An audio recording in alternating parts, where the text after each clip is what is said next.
আসসালামু আলাইকুম ওয়া রাহমাতুল্লাহি ওয়া বারাকাতুহু। আমন্ত্রণ সবাইকে বাংলা ভিশনের পর্দায়। দেখছেন রমাদান উপলক্ষে বিশেষ অনুষ্ঠান উত্তরা ব্যাংক পিএলসি ইসলামে ব্যবসা বাণিজ্য পাওয়ার্ড বাই ভিএসএল। এই অনুষ্ঠানে আমরা আলোচনা করি ইসলামে ব্যবসা বাণিজ্যে কী দিক নির্দেশনা রয়েছে কি নীতিমালা। আর এই বিষয়ে কথা বলার জন্য আমাদের সাথে উপস্থিত রয়েছেন বিশিষ্ট ইসলামী চিন্তাবিদ, মিডিয়া ব্যক্তিত্ব, বনানী মসজিদুত তাকওয়ার সম্মানিত খতিব মাওলানা মোহাম্মদ মুস্তাফা জামান। আসসালামু আলাইকুম ওয়া রাহমাতুল্লাহি ওয়া বারাকাতুহু। ওয়ালাইকুম আসসালাম। মোহতারাম, কেমন আছেন? আলহামদুলিল্লাহ, আশা করি আপনিও ভালো আছেন। আলহামদুলিল্লাহ, খুব চমৎকার দেখা যাচ্ছে আপনাকে, মাশাআল্লাহ।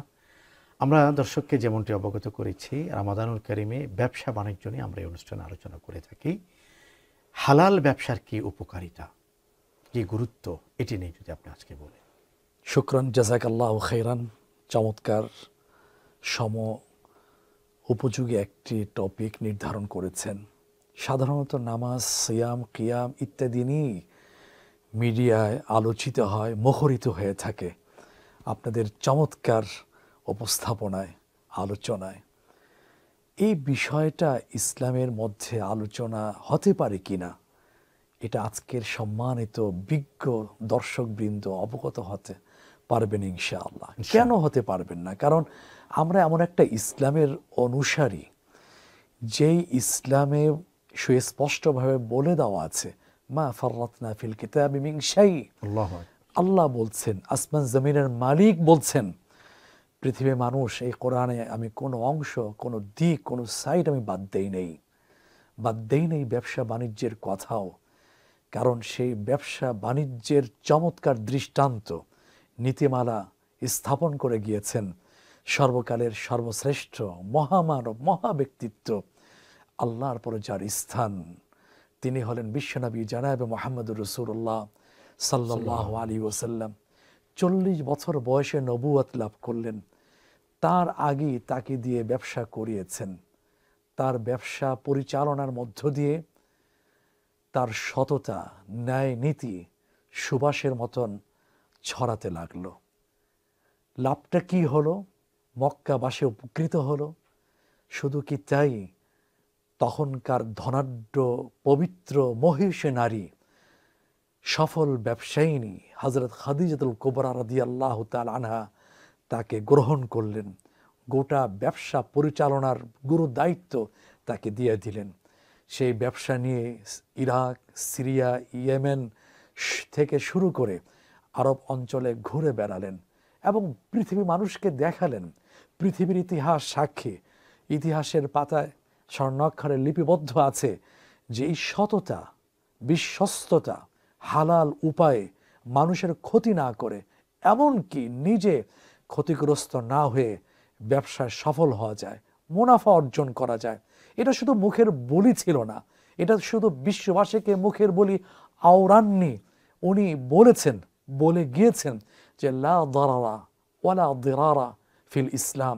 ব্যবসা করতে গিয়ে মানুষের ক্ষতি করা যাবে না, নিজেও ক্ষতিগ্রস্ত হওয়া যাবে না। কি মন্ত্র, কি হিকমত, কি রহস্য লুকায়িত আছে! সেই রহস্যই আছে, সেটার নাম হলো হালাল ব্যবসা। হালালের মধ্য দিয়ে নিজে ক্ষতিগ্রস্ত হয় না, অন্যকে ক্ষতিগ্রস্ত হওয়ার কোনো পথ থাকে না, রুদ্ধ হয়ে যায়। সেজন্য তিনি আরেকটি বড় সুসংবাদ শোনালেন যে ইন্না ফিত তিজারাতি তিসআতা আশার রিজকি।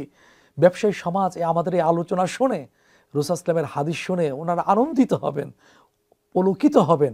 সেটা হলো ব্যবসার মধ্যে রিজিকের 10 ভাগের 9 ভাগ আল্লাহ তাআলা রেখে দিয়েছেন। চাকরিজীবী, ব্যবসা আর চাকরি পার্থক্য এতটুকুই যে মাস শেষে নির্ধারিত ফিক্সড একটা স্যালারি পাবেন, ওইটার উপর তার ভরসা, ওইটার উপর তার আস্থা। কিন্তু ব্যবসা করতে গিয়ে দেখা যায় আল্লাহ তাআলা এত দিয়ে থাকেন যেটা তার কল্পনার বাহিরে থাকে। মানে একটা বিষয় হলো যে ব্যবসার পুরো অংশটাই তো আল্লাহর পক্ষ থেকে, যখন বান্দা আল্লাহর প্রতি নিজেকে সোপর্দ করে। আমি ফিরে আসবো আপনার আলোচনায়, ছোট্ট একটি বিরতি ইনশাআল্লাহ। প্রিয় দর্শক, দেখছেন আপনাদের প্রিয় চ্যানেল বাংলা ভিশনের রমাদানের অনুষ্ঠান উত্তরা ব্যাংক পিএলসি ইসলামে ব্যবসা বাণিজ্য। অনুষ্ঠানের এই পর্যায়ে নিচ্ছি ছোট্ট একটি বিরতি, ফিরছি একটু পরেই, সাথেই থাকুন দর্শক। বিরতির পরে আবার আমন্ত্রণ, দেখছেন আপনাদের প্রিয় চ্যানেল বাংলা ভিশনে রমাদানের অনুষ্ঠান উত্তরা ব্যাংক পিএলসি ইসলামে ব্যবসা বাণিজ্য powered by Bikrampur steel limited. আলোচনা করছি ইসলামে ব্যবসার গুরুত্ব। কথা বলছেন মাওলানা মোহাম্মদ মুস্তাফা জামান। মহতারাম, আপনি খুব চমৎকার করে বলছিলেন যে পুরো ব্যবসাটার মধ্যে যখন বান্দা মানুষের কল্যাণের নিয়ত করে তখন তার প্রতি আল্লাহ রহমত নাজিল হয়। সুন্দর বলছিলেন। রহমত কিভাবে নাজিল হয় ইতিহাস থেকে এটা চমৎকার ঘটনা আমি আপনার মাধ্যমে সম্মানিত দর্শক ভাই বোনদের সাথে শেয়ার করছি। সেটা হলো হিজরত করে মদিনা আসলেন, যে হিজরতটা ছিল ফরজ, শূন্য হাতে রিক্ত হস্তে চলে আসলেন। মক্কায় তাদের ব্যবসা ছিল, খেজুরের বাগান ছিল, পরিবার ছিল, খ্যাত খামার ছিল, সব রেখে চলে আসলেন। তার মধ্য থেকে অন্যতম একজন বড় সাহাবী আব্দুর রহমান ইবনে আউফ রাদিয়াল্লাহু তাআলা আনহু, তিনি সামান্য একটু পুঁজি নিয়ে পনির এই জাতীয় কিছু কিনে মদিনার বাজার, সুকুল মদিনা, মদিনার বাজারের একটু পাশে বসতেন। সেই পরিমাণ পুঁজি ছিল না। তিনি সততা, বিশ্বস্ততা, আল্লাহর উপরে ভরসা করে তিনি ব্যবসা করলেন। আজকের বিক্রি হলো, কিছুটা মুনাফা হলো, প্রফিট আসলো, পরের দিন আরেকটু, পরের দিন আরেকটু, এইভাবে করে করে ওনার মুখ থেকে আমরা শুনি উনি বললেন, সিরতু আগনাল আগনিয়াই আশরা সিনিন, যে আমি 10 বছরের মধ্যে মদিনার সেরা ধনী ব্যবসায় পরিণত হয়ে গেলাম। ওই যে আপনি যে কথাটা, যে শব্দটা এখানে মানে উল্লেখ করলেন, এটা অসাধারণ, খুব দামি শব্দ। ইসলামের আলোকে যে হালাল ব্যবসা, আল্লাহর সন্তুষ্টির আলোকে ইসলামের গণ্ডি মার্জিনের মধ্যে থেকে আল্লাহ তাআলা বরকত দিয়ে দিলেন। কারণ আল্লাহ তো বলছেন ওয়ুরবিস সাদাকাত, আল্লাহর পথে যে দান করে, আল্লাহর পথে যে চলে, আল্লাহ তাকে বরকত দান করেন। সুবহানাল্লাহ। এই ব্যবসার পলিসি অনুসরণ করেছেন রাসূল আসলামের ব্যবসার পলিসি থেকে সাহাবা কেরাম অনুপ্রাণিত হয়েছেন। হালাল ব্যবসা করে যে আল্লাহ বরকত দান করেন। হযরত আবু বকর সিদ্দিক রাদিয়াল্লাহু তাআলা বড় ব্যবসা করেছেন, খলিফাতুল মুসলিমিন হয়েছেন, আমিরুল মুমিনিন হয়েছেন, তারপরে তিনি বাজারে যাতায়াত করতেন। এটা কি নিন্দনীয়, দোষণীয়?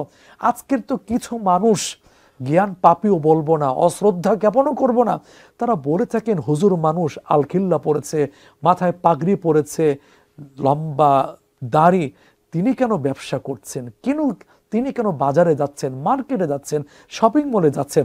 এটা কিন্তু পুরানো কথা, লাইসা জাদিদান, এটা নতুন কথা নয়। এই কথাটা বলা হয়েছিল আমাদের প্রিয়তম নবী মুহাম্মদ সাল্লাল্লাহু আলাইহি ওয়াসাল্লামের ব্যাপারেও। এই কথাও কোরআনে আসছে, আল্লাহ তাআলা কোট করেছেন। সূরা ফুরকান 19তম পারা 19তম পৃষ্ঠা, মালি হাদার রাসূল ইয়াকুলুত তাআম ওয়া ইয়ামশি ফিল আসওয়াক। এটা আবার কেমন রসুল, আমাদের মতো খাওয়া দাওয়া করে, বাজারেও যায়, মার্কেটেও যায়, শপিং মলেও যায়, কিন্তু উনি তো মানুষ ছিলেন। এই যে ব্যবসা করছেন, বাজারে যাচ্ছেন, ব্যবসা পরিচালনা করছেন, এটা দিয়ে বুঝালেন যে এটা আমার দিনের একটা অংশ, হালাল ইনকামের একটা বড় একটা অংশ, বরকত লাভের একটা সোজা রাস্তা। যে ব্যাপারে আমরা বিরতির আগে শুনেছিলাম 10 ভাগের 9 ভাগ রিজিক আল্লাহ তাআলা এই ব্যবসার মধ্যে রেখে দিয়েছেন। শুধু কি সাহাবায়ে কেরাম রাদিয়াল্লাহু তাআলা আনহুম করেছেন? না, বড় বড় আকাবির সালফে সাহিরিন করেছেন।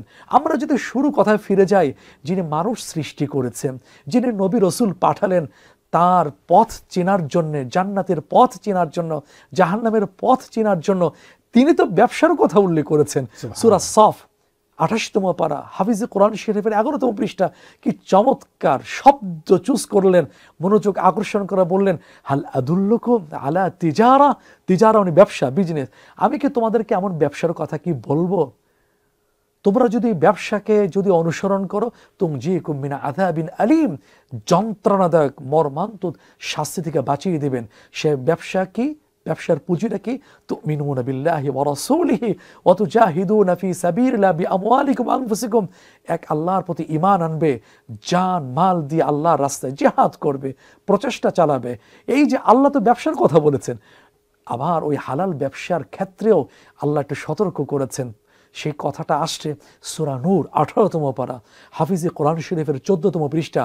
তাদের প্রশংসা করেছেন যারা এমন পদ্ধতিতে ব্যবসা করে, যে ব্যবসা লা তুলহিহিম তিজারা, যে ব্যবসা তাদেরকে আল্লাহর স্মরণ থেকে বিরত রাখে না, ওয়া ইকামিস সালাহ, নামাজ কায়েম, নামাজ পড়া থেকেও বিরত রাখে না, ওয়া ইতাইজ যাকাত, যাকাত প্রদান থেকেও, বড় বড় ইসলামের গুরুত্বপূর্ণ ইবাদতের কথা বলছে। ব্যবসাও করছে, আল্লাহর স্মরণও রাখছে, ব্যবসাও করছে, হালাল ব্যাপারে কোনো আপোষ করছে না, দুইটার সমন্বয় তারা ব্যবসা করছে, তাদের প্রশংসা করছেন আল্লাহ তাআলা। আল মালু ওয়াল বানুনা জিনাতুল হায়াতিদ দুনিয়া। এবং আমরা সেটা প্রত্যাশা করি যে জীবনের সর্বাবস্থায় যেন হালাল পথ আমাদের একমাত্র পথ হয়। আল্লাহ তাআলা সেই তৌফিক দান করেন। আমিন। মাওলানা মোহাম্মদ মুস্তাফা জামান, আপনাকে অনেক ধন্যবাদ চমৎকার প্রাণবন্ত আলোচনা করার জন্য। আপনাকেও। প্রিয় দর্শক, চলে এসেছে অনুষ্ঠানের একেবারে শেষ প্রান্তে। এতক্ষণ পর্যন্ত আপনারা দেখলেন বাংলা ভিশনের রমাদানের বিশেষ অনুষ্ঠান উত্তরা ব্যাংক পিএলসি ইসলামে ব্যবসা বাণিজ্য, powered by Bikrampur steel limited. ইনশাআল্লাহ তাআলা আগামীকাল একই সময় আবারও দেখা হবে। সে পর্যন্ত ভালো থাকুন, সুস্থ থাকুন। আল্লাহ হাফেজ। আসসালামু আলাইকুম ওয়া রাহমাতুল্লাহি ওয়া বারাকাতুহু।